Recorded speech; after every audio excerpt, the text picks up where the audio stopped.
Hello students, this is Vipasha Garg. आज lecture है आपका BFA third year, Indian aesthetics.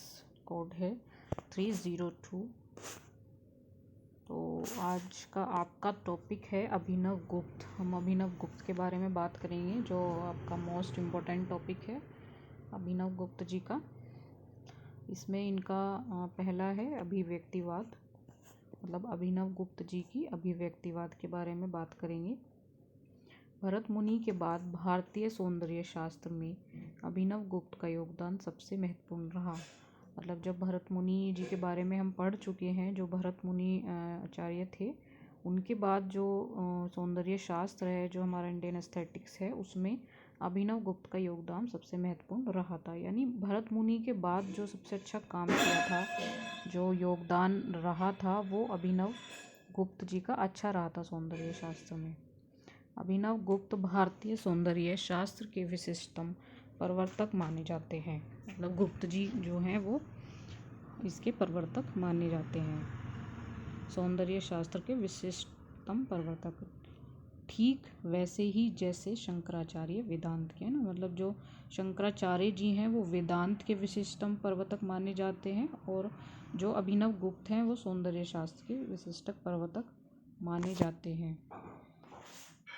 अभिनव गुप्त सच्चे अर्थों में सौंदर्य शास्त्री थे। यानी हर कोई उस चीज़ के लिए इतना एफर्ट नहीं करता है, पर अभिनव गुप्त जी ने रियल मीनिंग्स में वो एक सौंदर्य शास्त्री थे।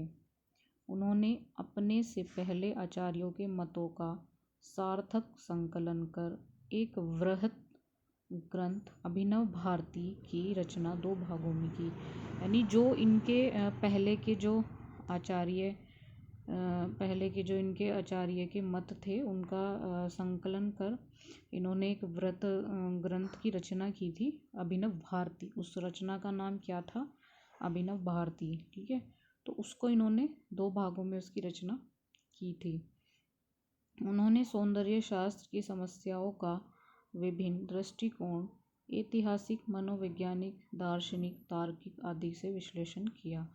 मतलब इन्होंने जो इनकी सौंदर्य शास्त्र की समस्याओं का विभिन्न दृष्टिकोण, मतलब अलग अलग दृष्टिकोण से, जैसे ऐतिहासिक से, मनोवैज्ञानिक से, दार्शनिक से, तार्किक से आदि से इन्होंने विश्लेषण किया। क्योंकि हर सबका अलग अलग होता है। अगर हम सब चीज़ों से अलग अलग विश्लेषण करें तो सब रिजल्ट अलग निकल के आते हैं कि ऐतिहासिक दृष्टि से अलग, मनोवैज्ञानिक दृष्टि से अलग, दार्शनिक से अलग और तार्किक से अलग। तो सबका अपने उसमें इन्होंने विश्लेषण किया था। जितनी भी सौंदर्य शास्त्र की समस्या थी, उनका सभी दृष्टिकोण से इन्होंने विश्लेषण किया था, है ना। तो जो सौंदर्य वो अभिनव गुप्त जी जो हैं वो इसलिए सच्चे अर्थों में सौंदर्य शास्त्री कहलाए थे।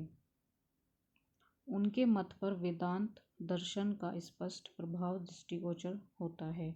मतलब इनका जो मत था उस पर वेदांत दर्शन का स्पष्ट प्रभाव दृष्टिगोचर होता है। अब इनके संक्षिप्त जीवन परिचय के बारे में बात करते हैं, पर वो किसके अकॉर्डिंग? डॉक्टर कांति चंद पांडे के आधार पर, है ना। इनके अभिनव गुप्त का जो संक्षिप्त परिचय है वो डॉक्टर कांति चंद पांडे के आधार पर। अभिनव गुप्त ने अपने जीवन का परिचय अपने 2 ग्रंथों में दिया। इन्होंने अपने जीवन का परिचय अपने 2 ग्रंथों में दिया, तंत्रलोक और परत्रिमासिक विवरण। एक तो तंत्रलोक और दूसरा परत्रिमासिक विवरण। अभिनव गुप्त का जन्म स्थान कश्मीर घाटी, श्रीनगर के आसपास, और जन्म अनुमान से लगभग 960 ईस्वी माना जाता है। उन्होंने अपने जीवन काल में 50 से अधिक ग्रंथ लिखे, है ना। तो अभिनव गुप्त जी का जो जीवन परिचय है वो अपने 2 ग्रंथों में दिया, पहला तंत्रलोक और परत्रिमासिक विवरण। ठीक है, जीवन परिचय इन्होंने 2 ग्रंथों में दिया, पहला तंत्रलोक और परत्रिमासिक विवरण। अभिनव गुप्त का जन्म स्थान कश्मीर घाटी, श्रीनगर के आसपास, और जन्म अनुमान से लगभग 960 ईस्वी माना जाता है। मतलब इनका जो जन्म स्थान था वो कश्मीर घाटी, श्रीनगर के आसपास माना जाता है, और जो ईस्वी है वो 960 माना जाता है। ठीक है, इन्होंने अपने जीवन काल में 50 से अधिक ग्रंथ लिखे। इनका जो जीवन काल है उसमें 50 से अधिक ग्रंथ लिखे इन्होंने। इनमें अभिनव भारती 2 भाग में सौंदर्य शास्त्र के लिए महत्वपूर्ण है। मतलब इनमें जो अभिनव भारती है, यानी जो इन्होंने अपनी अभिनव भारती रचना लिखी थी 2 भाग में, तो सौंदर्य शास्त्र के लिए बहुत ही महत्वपूर्ण बताई गई है। अभिनव गुप्त के पूर्वज गंगा जमुना के प्रदेश कन्नौज में बसते थे। मतलब इनके जो पूर्वज थे वो गंगा जमुना के प्रदेश कन्नौज में बसते थे। यह कान्यकुब्ज ब्राह्मण थे। इनके पूर्वज अर्तगुप्त एक प्रकांड विद्वान थे। मतलब जो इनके पूर्वज थे वो तो गंगा जमुना के प्रदेश कन्नौज में बसते थे और ये कान्यकुब्ज ब्राह्मण थे। इनके पूर्वज अर्तगुप्त एक प्रकांड विद्वान थे।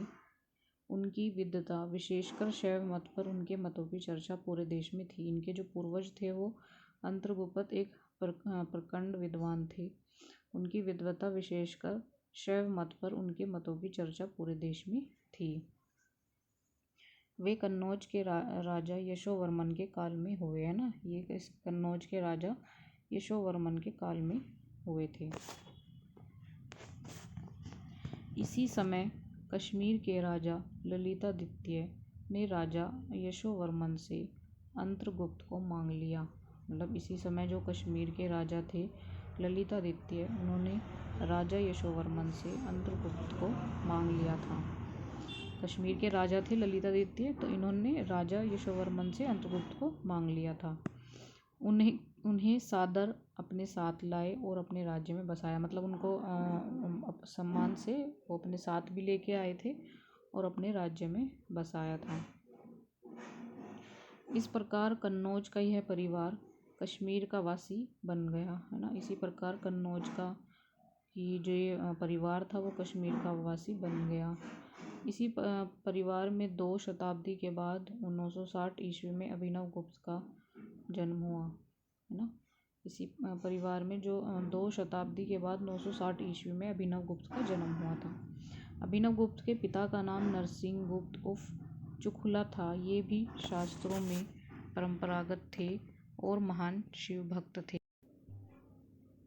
ठीक है। तो जो कश्मीर के राजा थे ललितादित्य, उन्होंने राजा यशोमन से अर्तगुप्त को मांग लिया था, जो कश्मीर के राजा थे यशोमन से, और उन्हें सादर अपने साथ लेके आए और अपने राज्य में उन्होंने बसाया था। और जो राजा ललितादित्य हैं उनका टाइमिंग क्या है, 725 से 761। ठीक है। उसके बाद इन्होंने कन्नौज का यह परिवार कश्मीर का वासी बन गया।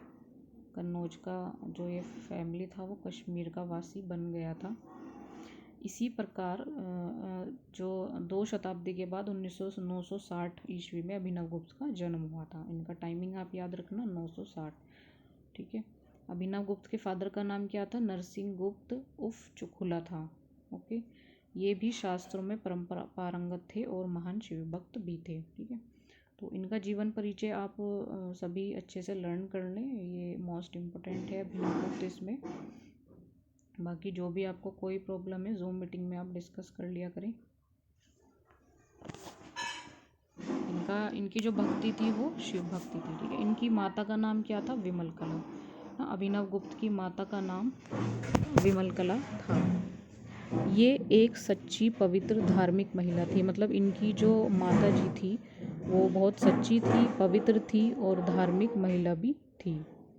और इनके घर का वातावरण जो था वो धर्म और विद्या से परिपूर्ण था, है ना। मतलब इनकी जो फैमिली थी, उन घर का जो वातावरण था वो धर्म और विद्या से परिपूर्ण था। मतलब सब कुछ इनके घर में काफ़ी धार्मिक था। इनकी माता पवित्र भी थी और धार्मिक महिला थी, इसलिए इनके घर का वातावरण भी धर्म और विद्या से परिपूर्ण रहा हमेशा। बचपन में अभिनव गुप्त को घर के पास की पाठशाला में भेजा गया। मतलब इनके घर के पास जो पाठशाला थी, तो बचपन में अभिनव गुप्त जी को पढ़ने के लिए वहीं पर भेज दिया गया। वहाँ ही इन्होंने भावी महानता के लक्षण दिखाए। मतलब जब ये वहाँ पे पाठशाला में गए तो इन्होंने अपनी काफ़ी मतलब अच्छे वहाँ पे लक्षण दिखाए गए भावी महानता के। इनकी बौद्धिक योग्यता से इनके शिक्षक कितने प्रभावित हुए। मतलब उनके जो वर्क था, उनका जो काम था, उन्होंने जो जितनी अच्छी बातें दिखाई थी महानता से, तो उनके जो शिक्षक थे वो बहुत प्रभावित हुए थे, है ना। उनकी जो योग्यता थी, बौद्धिक योग्यता जो थी, तो इनके शिक्षक इनसे बहुत प्रभावित हुए कि उन्हें सम्मानजनक नाम अभिनव गुप्त पद दे दिया गया, है ना। इसलिए इनको सम्मानजनक नाम दिया गया अभिनव गुप्त पद। दुर्भाग्यवश जब ये बालक ही थे इनकी माता का देहांत हो गया। तो मतलब ये इनका दुर्भाग्य ही था कि जब ये बालक थे इनकी माता का देहांत हो गया।